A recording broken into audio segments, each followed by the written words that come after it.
Welcome back to Ho Ho Oh No, Part 2. Let's get back to the action.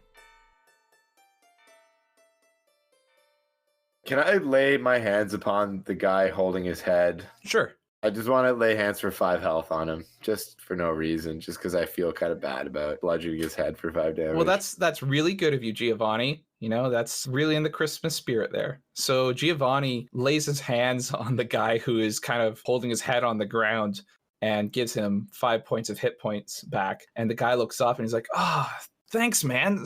I think somebody hit me with a stone. My head hurts, but I'm feeling a lot better now. Thank you. I say nothing and walk away. All right. Yeah, the guy gets up and kind of, collects his belongings that are around him and he walks away, maybe down another aisle. Is our blue-coated friend anywhere to be seen? Roll perception checks. All of you. Perception checks, everyone. 15. Ooh, nat 20, baby. Gio's locked on. 20 for me. You can't see the blue guy anywhere in the store or around where you are right now. But Giovanni, out of the corner of your eye, and this is quite far away because you now are in the center of the store, but on the very fringes of your awareness, you can make out a blue figure that's kind of sitting maybe on some steps on the way out of Feral Born Trading Co. What do you guys think we should do? What are you talking about?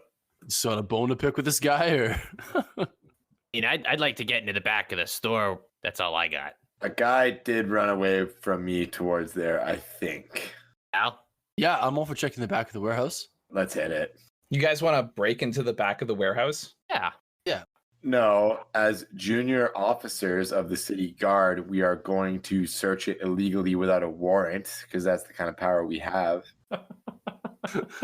Okay, so you guys kind of collect yourselves and you make your way to the very back of the store. And there's kind of an employees only entrance. It's a double door that's kind of leading to what you suspect might be some kind of warehouse where they keep other products. And as you make your way towards it, an employee walks out through those double doors and comes towards you. He notices that you guys are walking towards the door and he's saying, well, wait, hey, where are you guys going? City guard here to inspect the goods. We've heard there might be some illegal merchandise in this shop. We are just making sure these rumors are to be false, unless you know something about this. Whoa. We're not doing anything illegal here. We're just a toy shop. Like, do you have a warrant? What's going on? Who are you to ask us for a warrant? Is the owner of the store here? Um, Gio, intimidate this Nemo. Yeah, I'm gonna roll an intimidation on this guy. Yeah, that's a 9. Now you listen here, punk. I think my voice cracks while I'm in the middle of this tirade against this low-level employee of the toy store. hey, yeah, I'm the junior supervisor here. I'm on tonight's shift. I'm gonna have to see a warrant if you guys are going back there. What are you looking for? We don't have a warrant, okay? We're here on a hunch. On a hunch. Well, we can't let you back there just on hunches. Look, we're on a mission. It's for Christmas spirit. Do you not care about that? I work in a toy shop. Of course I care about Christmas spirit. Then join us. But there's no reason why you should go back there.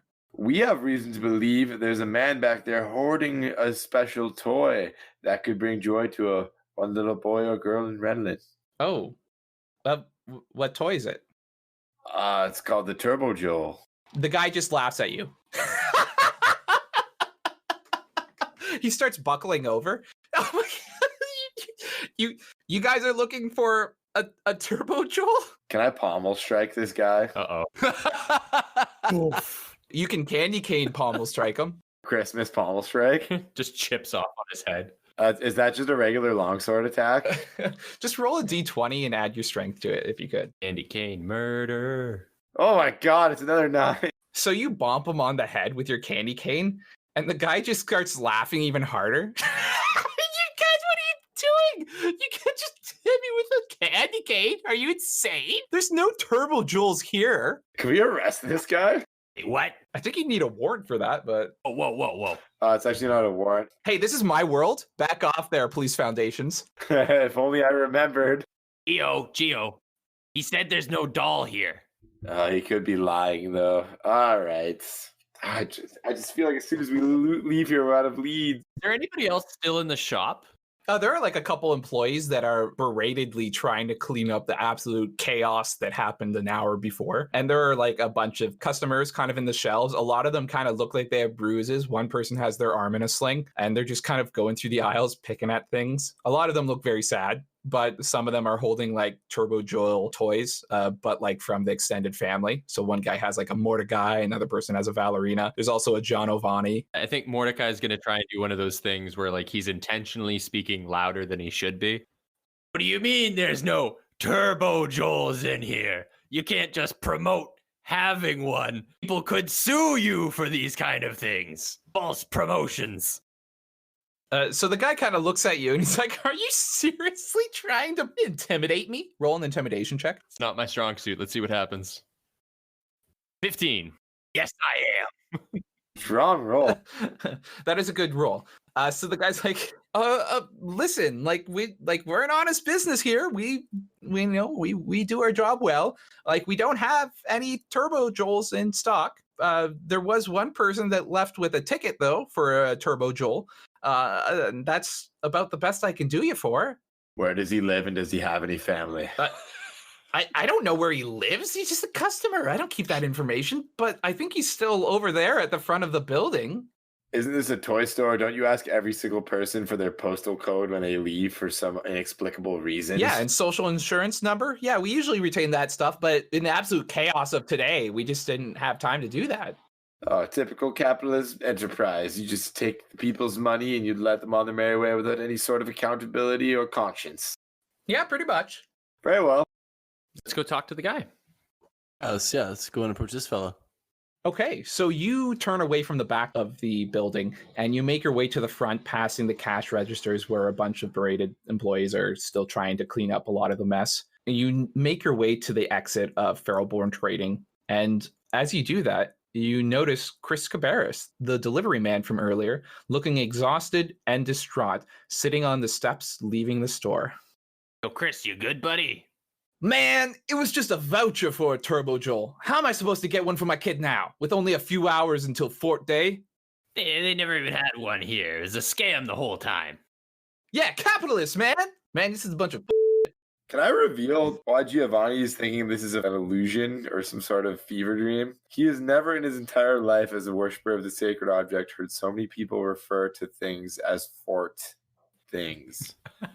Like Fort Days, Fort Weeks, and stuff like that. So that's why I think it's only fair that he should, and he rolled a nat 20 on perception, which is very unlike him too. I think you should start to, maybe notice something a little extracurricular here. You were rolling a perception check just to kind of see people around and see if you can find Chris. And that's why you were able to make out the blue form at the entrance of the building. If you would like to try and pierce the fourth wall again, the veils of reality, I'll let you roll another perception check. I'll do it. 18. Not nat 20, but 18. I honest to goodness thought I'd roll another nat 20 there. I don't know why. It's the Christmas spirit. So Fortnite, or Fort Day rather, is a common day of the year. It might be synonymous with our understanding of what Christmas is here in the real world, but Fort Day is the day of new forts in this world, where people begin to celebrate the new year. It's also the day that Santa Claus visits all the young boys and girls of the world and delivers them gifts. I'll say this as well. You have a moment where you're kind of thinking about the world. You realize that it's Fort Day and this is a day that a lot of people celebrate. But there's a moment when you're just sitting there thinking about the world and the reality and the friends around you and the adventure you're kind of going through tonight. And you just have a moment where you feel like there are four people are kind of sitting around what appear to be desks and some kind of glowing screen. And they're talking to each other and they're describing your emotions in third person. And it's really weird for you. And all of a sudden you're back. You take 3 points of psychic damage for trying to pierce the veils of reality. Good Lord. Thank you for letting me do that. Thank you for doing it. I've always wanted to pierce the veils of reality in this game. So you are at the front of the store now, and you are kind of looking down at Chris, who's sitting on the steps leaving the store. What do you do? Is there only one of these dolls in existence? Oh, it escaped from Santa's workshop. I mean, because Santa said it was one specific toy that could not fall into the wrong hands. It's a prototype. Yeah.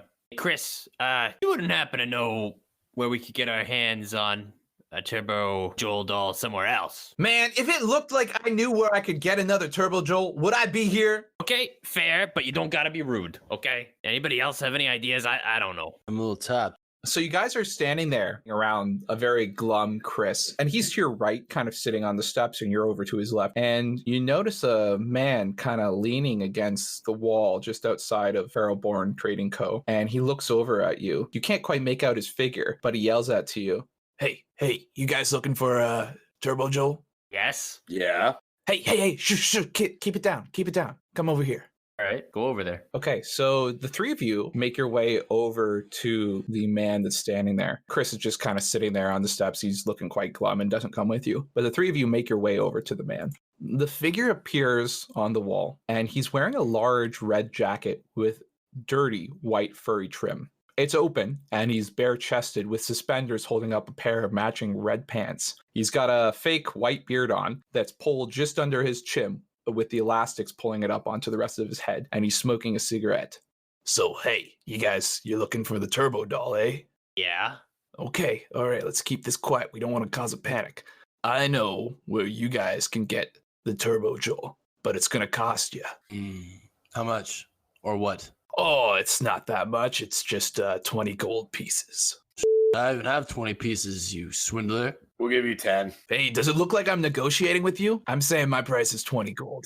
I don't know. Can I intimidate him again? Can I do an insight check to see if I know this guy? I mean, I know a lot of lowlifes in this city, being one. So I mean, yeah, you can roll an insight check if you like. Giovanni, you roll an intimidation check.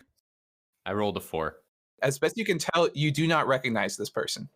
I rolled a 10. Now you listen here, punk. You got something I want, and I plan on getting it. Listen, buddy, you don't get into my business. And he pulls out these straps holding up his pants, and he pulls them out and then lets them slap back onto his chest. You don't get into my business without knowing how to pull your own. You get what I mean? It's going to be 20 gold pieces if you want to know where this doll is. God, I hate you so much. I'll just give you the 20 pieces. Tell us where he is. Hold up off. a second, Gio. I mean, we gotta save our skills, man. I don't even got 20. How about this, buddy? We'll pay you when you show us the doll. Hey, I can give you information on where it is, but I don't have the doll on me. I'm not going to give it to you. I'm not going to show it to you. I was thinking to charm him if I could. But I'm just trying to decide if that would work. I would say, yeah, try and charm him. If I could try and charm him and just try and get the location of the doll. So, Val, you cast Charm Person, and you're speaking to him, and as you do, a pink vapor comes out of your mouth, and it floats towards him, and it just hits him square on the face. Sweet. Now, he's going to roll a wisdom saving throw. He's gonna beat 12. He rolled a nat 1. Nice. He's as loose-lipped as he is ugly. He is completely under the veil of your Charm Person spell. Hey, man. Hey, I really like you guys. I like you guys a lot.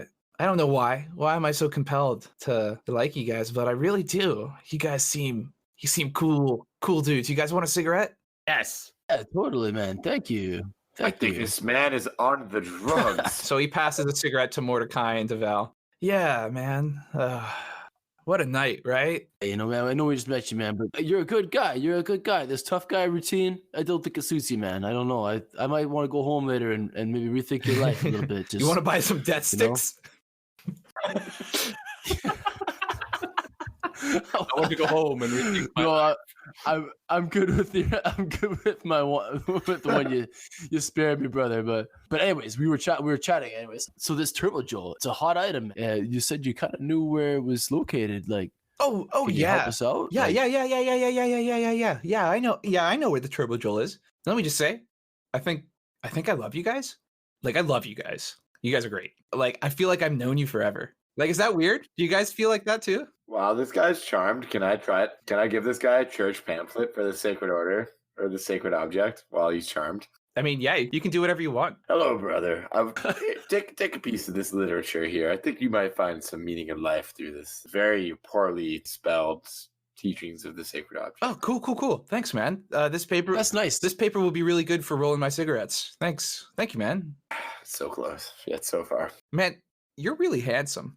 I have to say, you're really handsome. Thank you. Like on a scale of like 1, like I'm a 4, you're definitely like a 7. I get told that quite often. The 7 is the number people usually land on. Yeah, you know what? Appreciate And that. It's very kind of you. I it's- would say you're closer to a 6 too. Don't put yourself down. Man, you guys, you want to get in a hot tub? I want to get this doll. So the sooner you could tell us where it is, Oh. the sooner we could Oh my god! be on our merry way. I'm so sorry. You guys want to know where the Turbo Joel is? Oh man, yeah. Oh god, I'm so sorry. Sometimes I can be so forgetful. But you guys are really attractive. Right, Turbo Joel. Right. So it's in a factory by the east end of town. So Pharaohborn Trading has set up production, to the best of my knowledge, with the intention of replicating the doll within the next few weeks and like charging a fortune for them. It's going to be nuts. If you go there, maybe they could hook you up with like an early model, or perhaps you could even get your hands on the original. I don't know. You can do whatever you want, man. You're my best friend. You're my buds. Okay. Okay. Point us in the direction there, our friend. I mean, it's East Warehouse, but And if you lead us there, I'm sure Giovanni will get in a hot tub with you. Yeah, sure. I don't mind. Like, I can point you where it is. Yeah. And he holds out his arm and kind of turns to the left, and then he keeps turning. So he's facing the Pharaohborn Trading Co. building. And then he keeps turning, so he's facing the other end of the street. And then you notice that now he's just kind of spinning. He's just kind of going around in circles now. Oh no. He's like, oh man, I'm getting real dizzy. Are you guys dizzy? Oh man, there's like 6 of you. I love that. I love that there are 6 of you now. Val, you charmed his brains out of his ass. Now he's useless. Friend, what's your That's name? fine. What's your name, friend? My name's Klaus. Klaus. Oh yeah. Oh no, I'm sitting down now. Oh, the world. It's not. Oh, it's all coming at the same time. Hey, Just hey, breathe. man, hey. Breathe. Thanks. Oh, your hand. Oh, it's really Take soft. a drag of your cigarette. Your hand's really soft, man. Do you use moisturizer? I'm wearing gloves. Oh man, do you? Oh, they're really soft gloves. Really soft gloves. I like them. I like them. I think I love them. Anyways, it was nice meeting you. Don't tell anybody we were here, and we'll be back for that hot tub party. Yeah, And then I dude. just Yeah, I'll get that hot tub. Hot tubs. 4 of us. I'm 100% down for the tub party. just as an aside to the guys, I guess we know the location of the warehouse, and if we're just gonna get rid of our friend Klaus here, like, can I just steer him to like a tavern? Hey, friend, we can catch up. Why don't you go order us some ale? Klaus vomits. Oh, So you've helped Klaus stand up, and the world is still spinning for him, and he just throws up on the ground. He rolled a 3 for a Constitution check there. Oh, this is not good. Oh, you have really soft hands too. But you're like skinny, but like real skinny. Are you okay, man? Can I do something for you? Can I do anything for you? Can I just let me just hold you? Can I just hold you? Real talk, guys. This dude is really starting to freak me the frig out. We need to bounce. Yeah, I'm trying to break. He's a little charmed here. You're the only charming one here, my friend. Oh my lord. God, there's not a street hot tub or something. like halfway God. down the street now, already gone. Where I booked it. Am I able to kind of coerce him somewhere, or like ask him to wait, or send him off somewhere? You can do whatever you want, Val. Like just do it. I'm just gonna order him to go to a nearby tavern and just order us some drinks, and we'll be right back, buddy. Yeah. Yeah, dude. I'll see you guys. I'll get us a hot tub. Ah, Klaus, you crazy guy, you. I didn't bring my swim trunks. Woo! Is that hot tub hot? And with that, Klaus kind of stumbles from side to side as he's making his way down the street. And Val, perhaps you turn around now and you see that Mordecai has already started to leave down the street as well. And I assume that Giovanni is also making his way. Of course. I'm gonna kind of gesture, grab Gio, and let's roll.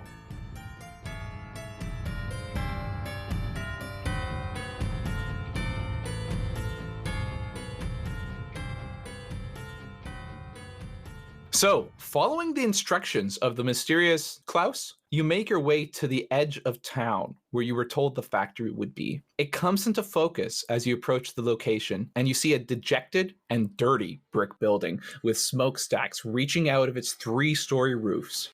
Could I get you guys to roll a perception check for me? Oh yeah, buddy. That is a 10 for Mordecai. 16 for Geo. Yeah, that was a 14. As you near the building, you can see a glow of sparkles underneath a lamppost, and the figure of Santa Claus, OG, appears. Well, boys, how'd you make out at Feral Trading? Not so good. They didn't have the doll, boss. No doll? How weird. I could have sworn my sources had told me it would be there. So what's the plan from here? Far more insidious than we could have imagined, Santa. Seems they've taken your prototype and plan to extort the poor people of Renland, perhaps, nay, the world, with grossly inflated Turbo Joel dolls. It's worse than I thought. Boys, I'm glad I came to you. You're the right people for the job. What are we doing here, though? I just want to point out that, Mr. Claus, you smell of cinnamon whiskey. Is everything okay? That's just the way I smell, Giovanni. And the cigars are made of cinnamon. Yeah, okay. Whatever floats your sleigh. I'll never tell. And he kind of taps his finger to his nose. Apparently, they're using this place to make the dolls. Can I take the guys aside for a second? Are you taking the guys away from in front of an old man again to have a secret conversation right in front of another old man? It's a tradition. It's on brand. All right. It's kind of like our thing. I am Santa Claus, though. If you're gonna, okay, see ya. Yo, this guy's flipping crazy. I don't know. Like, I don't know if we can trust this guy anymore. He led us on this crazy quest. Val turned into a dog, I think. We all got trampled. It's a whole, this is wild. I'm kind of lost on what the actual objective of this quest is. Is it about Turbo Doll or is it about something else? I'm assuming it's get the doll for the old fat man. Then maybe he gives us some cool magic stuff. I don't know. Okay, as long as you're all still down to toe the line, I'll go I along. don't think we're getting paid in action figures, Giovanni. I'll agree that Santa has been less than concise in his payment, but I don't think we're getting a couple of 12-inch action figures for this. Mordecai looks over at Val and just kind of winks as he taps the spot under his jacket where the Mordecai doll is.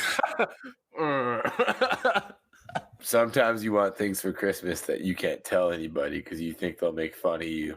But occasionally a jolly big red and white man will bring them to you and make your Christmas great.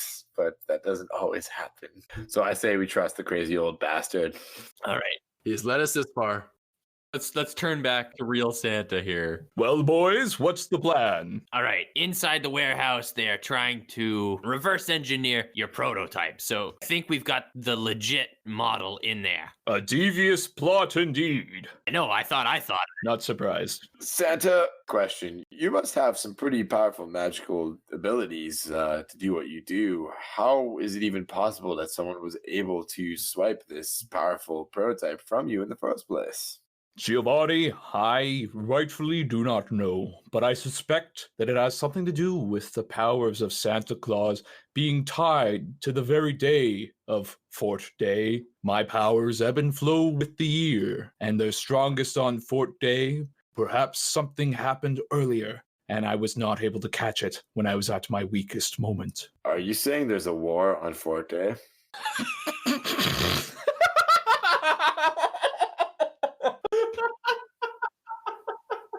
Is this because we're not allowed to say Happy Fort Day in the market anymore without the city guard giving us a stern talking to? Oh, Giovanni, I know what you mean, but Fort Day isn't a word. It's more than that. It's the feeling of Fort Day, and that's what makes Fort Day so special.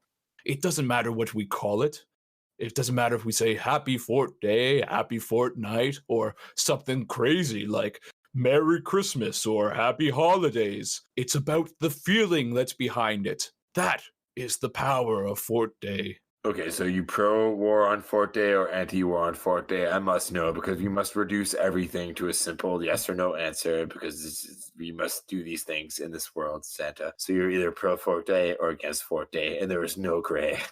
Only a paladin deals in absolutes. I like that. Giovanni, there is no war on Fort Day, but there is a war on the very spirit of it and humanity itself, at the hands of capitalist wretches who steal toys meant for little boys and girls. Then point me into the direction of the evil, and I will go slay it.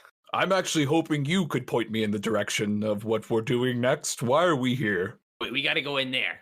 Ah, inside the factory, I see. Well, I think I can get you in. It might be a little naughty, but breaking in is my speciality. And with that, the figure of Santa Claus walks over to the side of the factory, pausing for a second before he lifts up his right boot and plant it on the surface of the wall. After a second, he places his left foot up on the wall as well, and his entire body orients itself 90 degrees so that he's standing on the wall perpendicular to yourselves. He turns back and winks at you before striding up the wall where a window appears. He kneels down by it and begins playing with a lock, trying to get the window open. Suddenly, from behind you, you hear, "Hey, so is this the place where they keep the Turbo Joel?" You turn to see Chris, who has walked up behind you, having followed you from a distance. But at the same time, you hear an "Ah!" as you look back to see St. Nicholas, startled by the sudden noise, slip on a patch of ice layering the wall before the window and fall. No. He cries out and hits the ground hard, striking it and then moving. No more, no more, no more, no more. You rush towards his figure, only to notice that his body starts to disappear as though sinking into the earth, leaving behind an exquisite pointed hat, coat, and pants made of the finest red silks and lined with flawless white fur. Above the clothes, floating in the air, is a scroll. You're not even giving me a chance to lay hands upon the Santa to bring him back No, before he's taken away. He's away. He's gone. Can I assume Santa and slay this mob? I mean, you're not Santa, Just Chris. but there is a scroll floating in the air. As best you can tell, it's only Chris that's behind you right now. And he seems about as startled as you are, having just seen a body fall from the second floor of this building and crush onto the ground and then kind of deflate. And above the clothes, again, floating in the air, is a scroll. Mordecai grabs the scroll. If you're finding this note, I probably perished in some tragic way. It's no trouble, though. It only lasts the night. Honestly, this happens all the time. But our mission isn't over. I need you to find the Turbo Joel. If it's in the hands of feral-born trading, the very economy of this world is in jeopardy. This will be a difficult mission for you, especially now that I'm gone. But even from beyond the veil, I have a few tricks that might help you get through the night. Good luck. Sincerely, Santa Claus, deceased. Did only Mordecai hear that because he grabbed the scroll, or is it knowledge that we all kind of heard? It's not words that are being spoken out loud, but you can hear them in your head as Mordecai opens the scroll. As the message ends, it, as well as the clothes on the ground, start to glow gold and then fade away. As they fade, you begin to feel a tingling on your skin. As you look, you see a red jacket and pants begin to envelop Giovanni's body. As it does, he feels the strength of 1,000 generations of Santa Clauses course through his body, along with a strong hankering for milk and cookies. A similar glow begins to envelop the body of Mordecai, Val, and, weirdly, even Chris. As it fades, you notice that you are now clad in very tight green elf outfits with little bells on your shoes. Good for stealth and Let's haul and get this doll. So you guys now all have an additional +1 to your AC and resistance to cold damage. However, the elves have a -1 to sneak. Ooh. That's fine. I was going to say, I feel like we're the least sneaky people that have ever played Dungeons and Dragons. So I feel like the -1 to sneak might as well be a -10 to sneak. I kind of like that we literally cannot even attempt to sneak or do anything like that. We do a lot of sleight of hand stuff, but no, we're not sneaking anywhere. Suddenly, the front doors of the estate are thrown open, and out step 2 men in ratty Santa Claus outfits and a snowman looking ready to fight. Hey, what's going on here? Imposters, let us strike at them. What? The snowman's calling us out too? Yeah, so in front of you, you see 3 ratty Santa Clauses and 2 snowmen that have made their way out the front doors, leaving the door open, and they see you standing there, and they're ready to fight. Everybody, roll initiative. Abominable. That's a 3. That's a solid 9. 17 for me. Awesome. All right, so up first is one of the not Santas, I'm calling them. He rushes towards you. He's not able to get within striking range of you. He gets to maybe about 10 feet away from you, and he pulls up a light crossbow and he fires it at Giovanni because Giovanni's closest to him.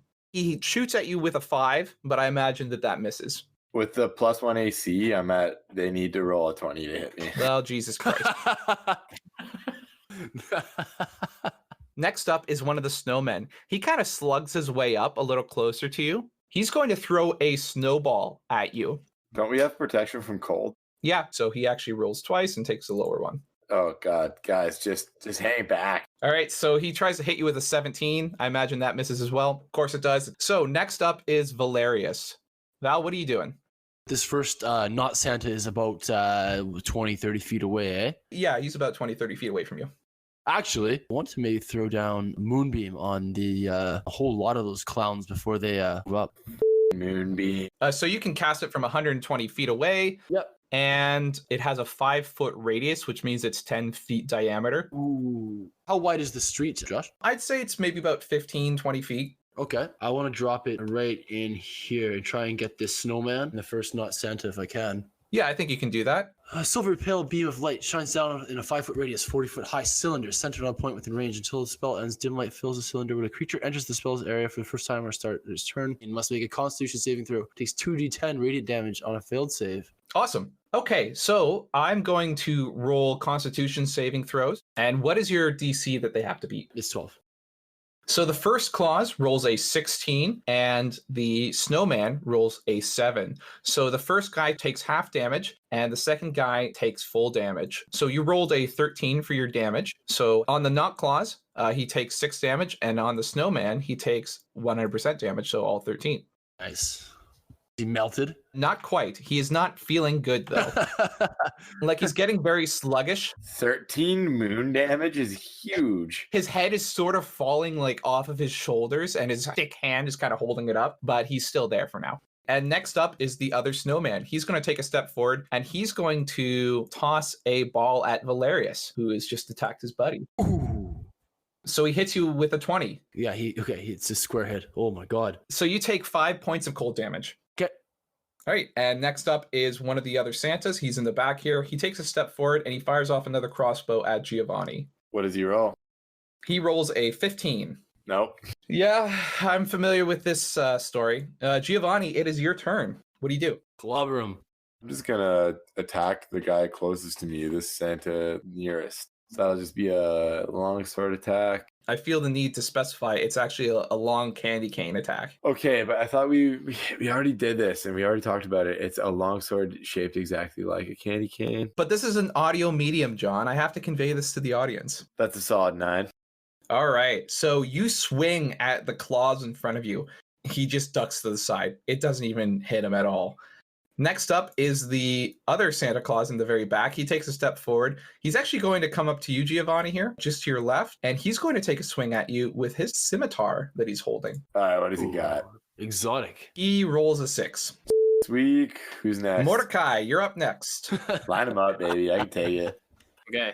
I'm going to sidestep so that I can get kind of a view on both of the snowmen, and I'm going to spend one of my sorcery points and cast Firebolt as a twinned spell. So this is you pretty much just firing Firebolt twice. Yeah, so when you cast a spell that only targets one creature, now you get to target 2. All right, so you burn a sorcery point. Let's roll those dice. So the first one, it was a 6 to hit and 6 damage, so I doubt that does anything to a snowman.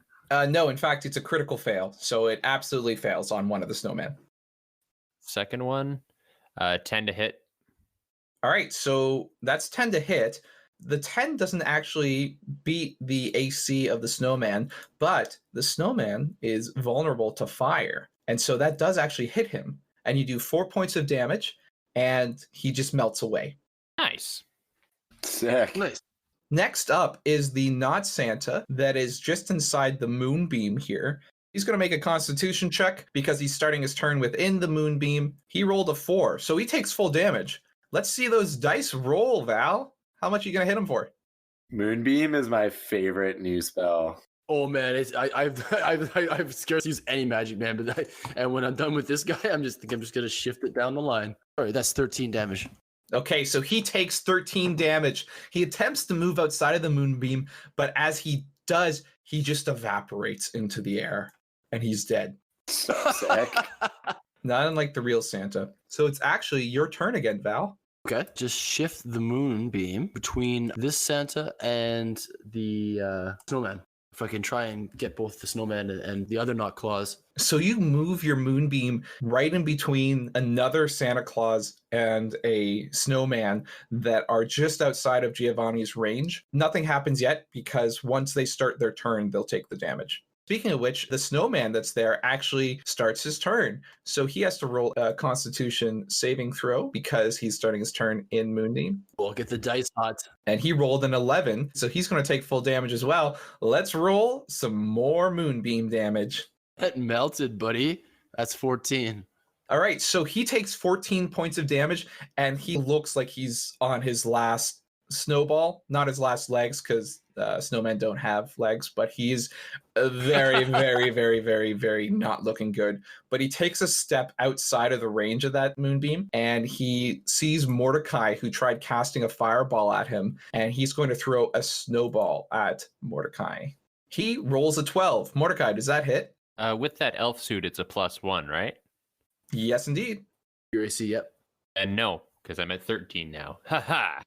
Well, Scrape lucky you. So the ball hits you and then just kind of falls to dust on the ground. Next up is the other Not Santa, which is starting his turn in the moonbeam. So he has to roll a Constitution saving throw. Thank you, Val, for ruining my campaign. I will be ready for him when he fails. Moonbeam is great. No, Moonbeam is Moonbeam crazy. could replace everyone in this campaign. It should just be the Moonbeam. So that Not Claus rolls a 20. So he only takes half damage. What do you got for me? 6, I guess. He takes 6 damage. Okay, so he takes 6 damage. He's not looking very hot. He's still standing in his grizzled state, looking ready to fight, but he's not feeling very good. Speaking of which, he steps over out of the moonbeam and over the corpse of his destroyed Santa Claus standing in front of Giovanni, and he's going to swing at him as well.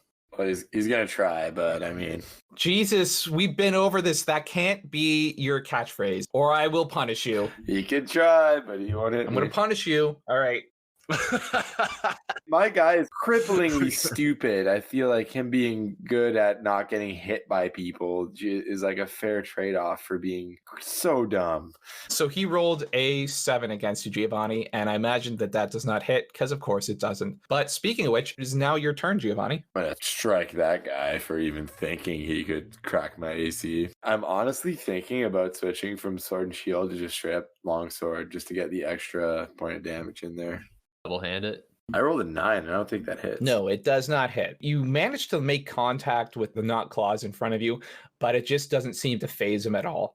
Next up is the other Santa Claus that is next to you. He's kind of seeing how the combat is going with you, Giovanni, so he decides he wants to step away, and he's actually going to make his way over to Mordecai, leaving you alone with only the one Claus and the corpse of the other Claus. He's going to swing at Mordecai with his scimitar. Somebody's getting drawn and quartered. God damn it. He rolled a 15. And hit me for 3. Yep, he does 3 slashing damage on you, Mordecai. Oh no. Ouch. It's a flesh wound. Literally is just a flesh wound. Yeah.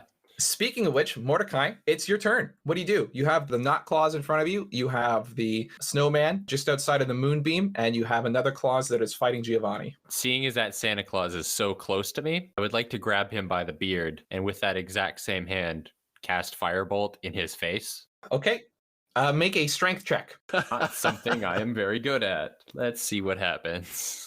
And you're going to go against the strength of the Claus. I mean, you crushed it earlier, so I don't see why it wouldn't work again. All right, so the Not Claus rolled a 14. What did you get, Mordecai? I got a 17. All right, so you managed to grab hold of his beard with your hand. Cast your fire bolt. 15 to hit, 9 damage. All right, that does hit him, and he takes the full brunt of that 9 damage. Yeah, he's not feeling very good at all. He just got blown in the face with some fire. So we're actually back to Valerius. Val, what do you do? Okay, I am going to finish where I started and shift that moonbeam slightly to the left and engulf that snowman good and square. So if he tries to move, he toast. It sounds like he's toast either way. Checkmate, snowman. So you slide your moonbeam. In terms of this whole fight, it's been a almost serene and beautiful experience to have this moonbeam just kind of start on the right-hand side of the road and like a plow just move its way across the road, cutting down everything in its way. Speaking of which, it is that snowman's turn. He's not feeling too hot. Well, he might be feeling very hot. He's going to roll a Constitution saving throw. He rolled a 12. Ooh. I believe the expression is meets it, beats it. Yeah. Okay, so he manages to only take half damage. What do you got for me, Val? That's 16, so that would be 8. Okay, so he takes 8 damage and evaporates.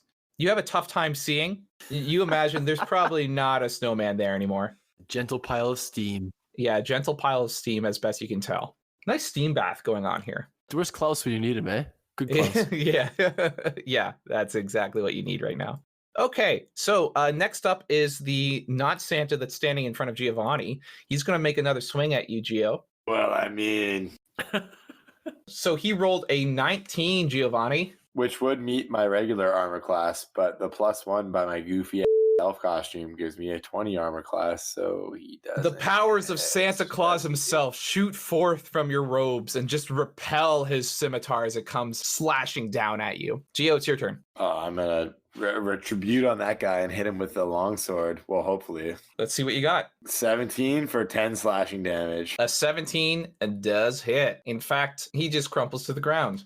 That's a dead Santa Claus. You killed Santa Claus again. 10 also is the highest melee combat damage I've ever done in one swing, so I'm very happy with that. Well, it's the most melee damage that you've done in this round, considering that you have missed every other hit. Don't know what to say. I mean, when I hit, I hit. Yeah, when you hit, you really hit. All right, next up is the last Santa. He's standing in front of Mordecai, and he's not feeling too good. He notices that all of his buddies are starting to disappear, evaporate, literally. He dead? So he's going to take a step away and he's going to run for the door, but he doesn't make it very far. He only makes it maybe 10 feet in front of Giovanni, which is still like another 30 feet away from the door. Doesn't that mean I would get an opportunity attack because he's leaving my space? Mordecai, if you'd like, this Claus is running away from you. Do you want to make an opportunity attack at him? Yeah, I'm going to take my crowbar out and hit him in the kneecap. Okay, so he's only maybe a few Swiped. feet away from you at this point. You go and swing at his kneecap. That's a 19 to hit for 4 damage. Okay, so that definitely hits him, and he takes 4 points of damage. He's still moving, though, and he's about 10 feet in front of Giovanni at this point. Mordecai, it's actually your turn now. I'm not a fan of what this Santa Claus is doing here, so one more cantrip firebolt. Yeah, shoot him down. Nobody comes over and slashes Mordecai and gets away with it. Or they do, because that was a nat 1. Can I just say really quickly, we're playing a fantasy role-playing game where magic is real, but we're at the place where it's like, I'm going to bash his knee in with a crowbar.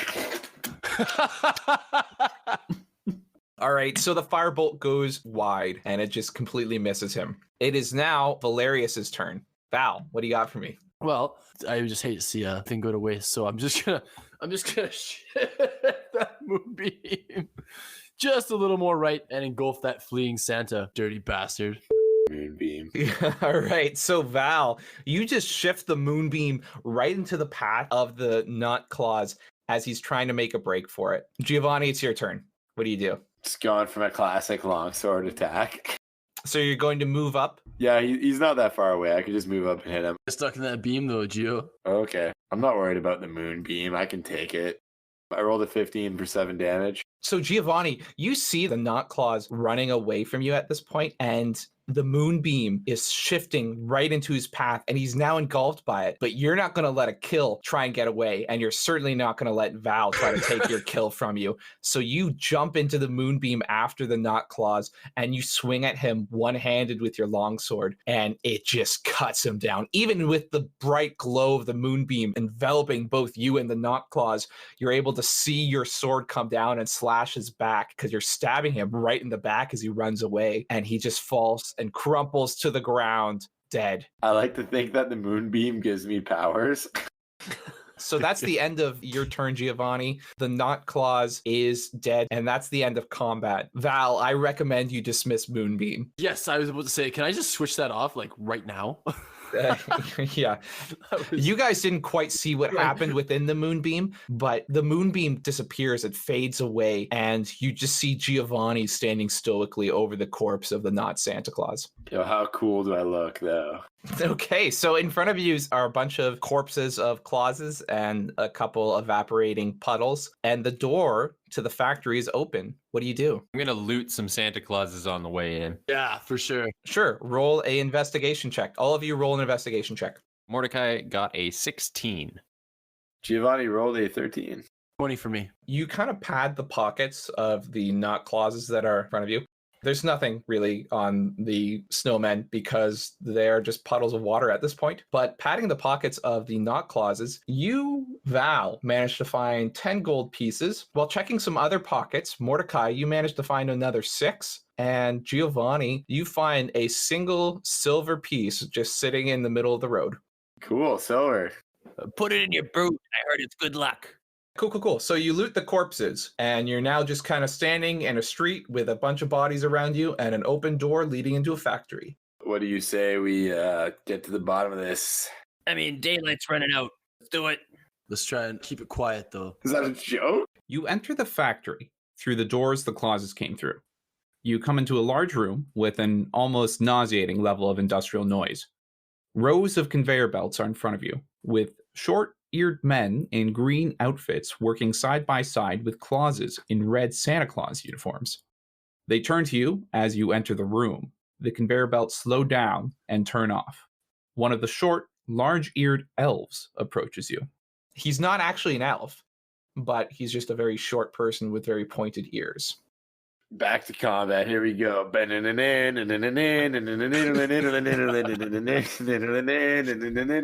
Yeah, I hope you didn't burn up all your spells last round. Not even close. So you guys enter the factory, and as you do, a short person in an elf outfit approaches you. Hey, what are you doing here? You don't belong here. We're here to see the boss. The boss?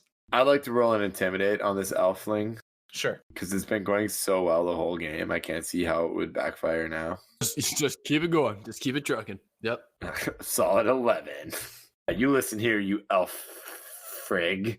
You're going to tell us where that Turbo Man prototype is, or I'm going to murder you and everyone in this factory. The elf turns around and yells back at the rest of the guys working at the conveyor belts. These guys are here for the Turbo Joe. Get up. And with that, we can enter combat. So I rolled a 3. Very nice. Mordecai got an 18. 16 for Geo. So first off is one of the elves, in quotation marks, at the very back of the room, and he's running along the conveyor belts and makes his way up on top one of the buildings at the very front of you. He's not able to get within range of you, though. He only moves closer. Next up is one of the snowmen. He runs forward, slides underneath some conveyor belts, but he doesn't have a range on you. He can't see you. Next up is Mordecai. Okay. I'm going to use another one of my sorcery points. I'm going to do another twin spell, this time using Guiding Bolt. So I'm going to target both of the elves closest to me. A flash of light streaks toward a creature of your choice within range. Make a ranged spell attack against them. On a hit, target takes 4d6 radiant damage, and the next attack roll made against this target has advantage. Awesome. Okay, roll number 1 for the one closest to me. 9 to hit. That 9 misses. I figured. And then the one that's on top of that little building there, 15 to hit. The 15 does not hit. These are some tough elves. Ooh. Spry. Oh, wow. Okay. Then can I use my movement to just go over here? Yeah. Cool. That's my turn. So I'm going to dart off to the left. So Mordecai fires off a couple shots at some of the elves. He misses, but he slides to his left, just getting out of their way.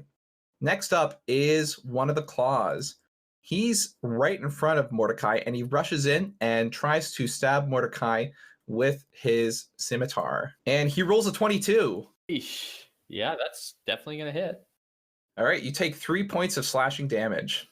No worries. All right, next up, Geo, it is your turn. I kind of want to annihilate one of these sneaky little elves, but I think I'll move to Mordecai and kill the Santa that's assaulting him. All right, so you take a step just out of the path at some of the elves that are making their way towards you, and you move towards the knot claws that's in front of Mordecai.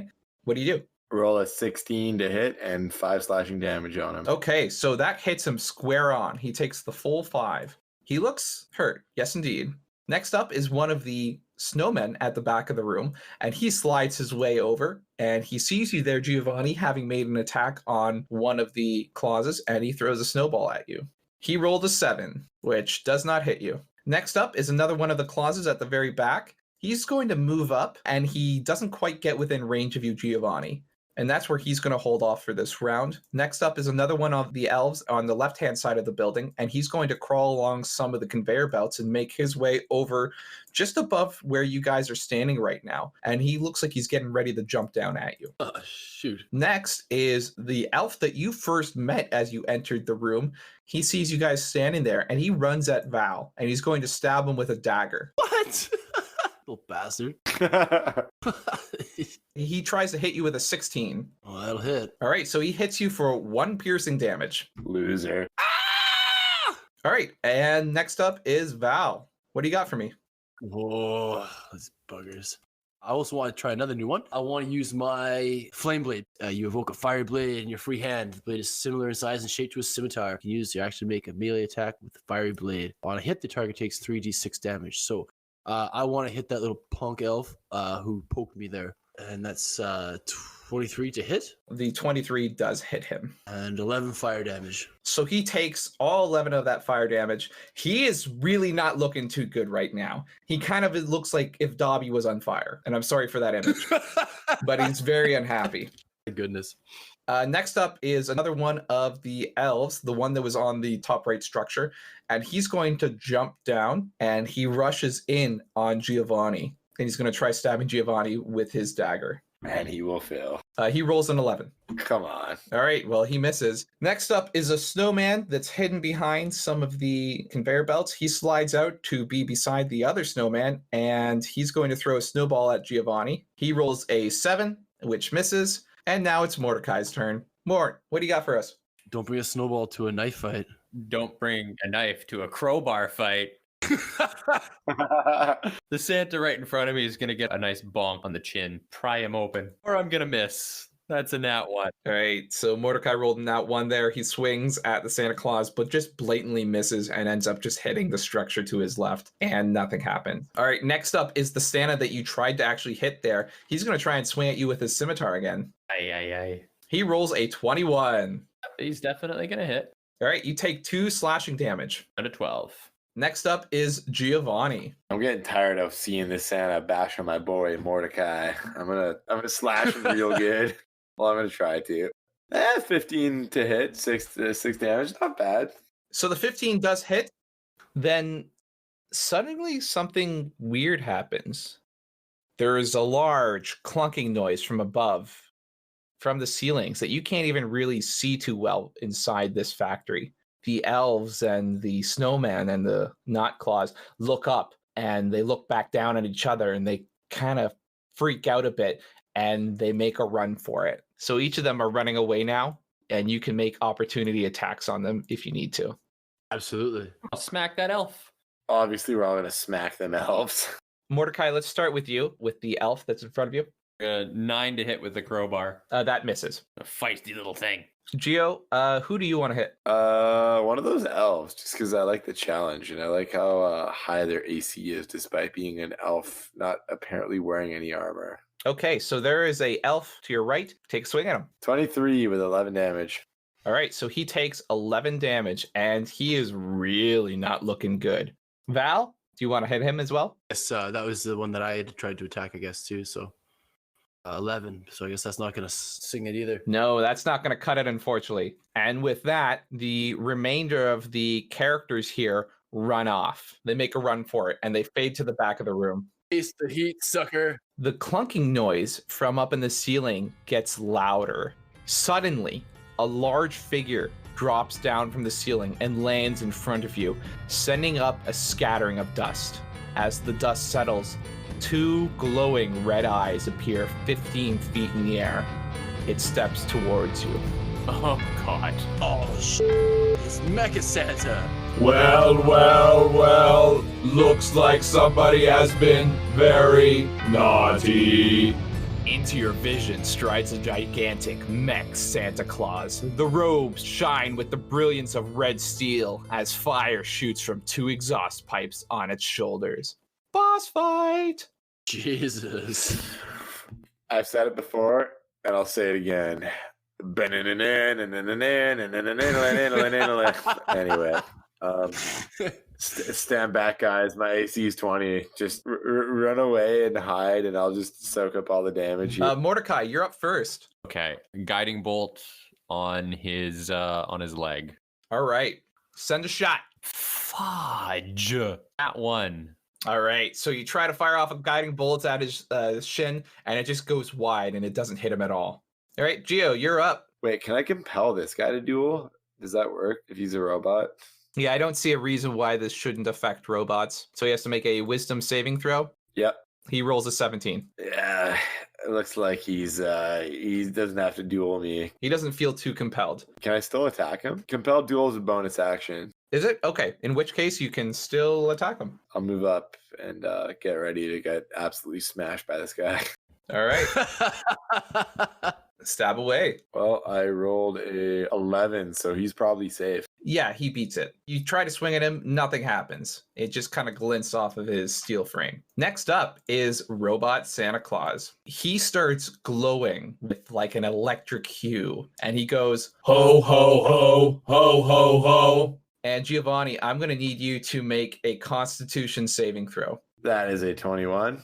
All right, so you managed to survive what is called the Thunder Stomp as Robot Santa steps down, causing Thunder Wave to actually be cast, but you still take half damage. So you take 3 points of damage. Shocking. That's not cool. Next up, Val. I would like to turn to Mordecai over here and cure wounds. Thanks, bud. So roll 1d8 plus 2. Oh, sweet. All right, so Mordecai, you get 10 points of health back. Thank you very much. Oh, it couldn't be much better than that. Prime roll. Speaking of which, Mordecai, it's now your turn again. I have no idea if this is going to work. I would like to cast Suggestion on the giant mechanized Santa. All right. I have to suggest a course of activity limited to 1 or 2 sentences, and they have to do a Wisdom 13 saving throw. But if they fail, they follow that course of action. Jesus. All right. Wow. 11. Yes, okay. Mordecai is going to point his bloody finger out at the robot, and I'm going to say, stop fighting us and bring us the Turbo Joel. The robot claws, his head starts to shake a bit. It's almost like he's having some computing problem. Against binary functions. Against functions. Against functions. As his hand starts reaching forward, and then it curls around and it reaches into his chest and starts pulling off his steel plate that is at the center of his chest. And his other arm reaches forward and pulls back into himself and starts to do the same. Giovanni, it's your turn. It sounds like the turbo doll is inside his chest powering this robot. So can I try to strike at its chest? Don't want to destroy the doll, right? Well, no, I want to break the plate off. All right, you can swing at that, and you can swing with advantage because of what the robot is doing to itself. That's a nat 20. All right, so you swing at the robot. How much damage is it? 6 plus 7, I think, is a critical hit. So that would be 13. Robot Santa is starting to spark. You can see kind of maybe some flames that are coming out from around the welding at the center of his chest as he's continuing to scratch at his chest to try and open it up. And Giovanni manages to slice off a chunk of it. Sweet. Next up is Robot Santa. He's going to try and roll a wisdom saving throw to break free of Mordecai's suggestion. And he rolls a 14. Peace out. His arms that are kind of curling out his chest just kind of drop down, and he looks over at you, Mordecai, and he says, ha ha ha, ha ha ha, nice try, little human. But that wisdom saving throw was his turn, so now it's Valerius's turn. Am I close enough to advance on him and strike him with this fire sword, or? You're within 30 feet. You could move up to him and slash at him if you would like. I'm gonna jump in there and I'm gonna try and hit him with the sword, which is still torching. 5 again. Not gonna cut it. No, you are not able to literally cut it. Next up, Mordecai. What do you got for us? Okay. He's made of predominantly metal, you said, right? Yes, indeed. He's almost entirely metal. All right. Mordecai's going to point a finger, and I'm going to cast Witch Bolt. All right. I'm running low on spells here, guys, so fingers crossed. 21 to hit. Nice. The 21 definitely hits him. So a beam of crackling blue energy lances out from your finger towards the robot Santa. He takes 6 points of damage, and he is sparking all over the place. And then I'm just going to concentrate on that spell. So if it gets back to my turn, I'll just hit him for another 1d12. Sure. Giovanni, it's your turn. I'm gonna rock this guy. I'm gonna finish him off. Finish him off. It's 14 hit. Nope. Damn it. A 14 does not hit him. I will not be finishing him off. Yeah, so you manage to stab at him, but your sword just kind of glints off him with some sparks. Next is Robot Santa, and he's going to slam a fist down on top of you, Giovanni. Well, you could try. Jesus Christ. Catchphrase of the century. And he rolled a 9. So Giovanni raises his shield, I guess, and despite the momentum of a giant robot Santa Claus throwing his fist down on top of you, it just glints off of your shield and hits the ground to your side. Val, you're up. I'm just gonna keep going with my fire sword. I've been brave enough to get this far, so 7. Oh Oof. God.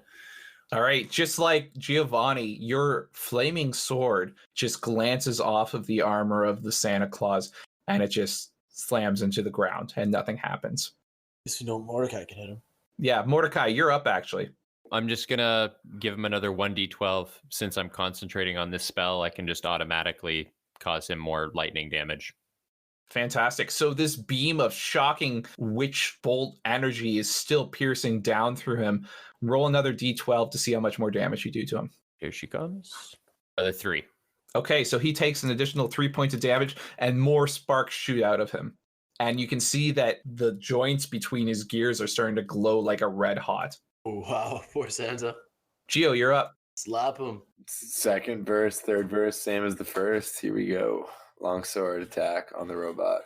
20 for 5 damage. All right, so 20 definitely hits him, and he takes that full 5 damage. He is really not looking too good right now. You sliced off another chunk of his chest, and it's just glowing brighter and hotter. I'm going to roll a strength check to see if my bonus action of the shoulders hits with 19 to hit and 8 cold damage. How does that do him? So you slash at him, and you break off a chunk of his chest. As it peels off away from him, you throw yourself into the chest cavity, and you shove at it with your pauldron on your left shoulder, and he just lights up with ice all around him and enveloping even yourself, and it just shatters him, and his red hot corpse that was glowing hotter and hotter suddenly goes cold and starts to just crackle and fall apart from within his body as his body hits the floor and goes quiet. But then within him, there's a warmth, and it starts glowing hotter and hotter. The mech crashes to the ground as an explosion bursts from its chest. Giovanni, you manage to just pull yourself out just in time. It hits the floor and lies still. Looking carefully, in the crevice of its chest is a small figure like a doll. To you, it appears to resemble Constable Joel, but the sleeves of his jacket are ripped off, and out of them comes 2 very, very muscular arms. It sits there in the crevice of the Santa mech, held onto it by a few stray wires. You pull it out, holding your reward high above your head. I have Turbo Joe. My God, Santa owes us so much. Santa died for this? You do not understand the power of the Turbo Joel. Are we going to end up going on a quest later on for like a stretch arm Joel later? Maybe. That's going to be in the Valentine's special. So you make your way out of the factory. And so it was our 3 brave friends stepped from the wreckage that they cleansed to see the sun peek over hills to light the city laying still. Chris outside was shocked and traumatized, looking to the fire hypnotized, but snow began to fall around you, and it made the city seem anew. Another year is yet ahead, and foes to conquer, full of dread. You turn to leave the gory scene, but the doll you hold glows with a sheen and fades from them in a spark of dust to float above you, then combust. It sparkles green and red and white and disappears from your sight. You look towards the starry sky and see a face with winking eyes, its face all rosy with a glow. It laughs with jolly and fades in snow, in snow, in snow, in snow.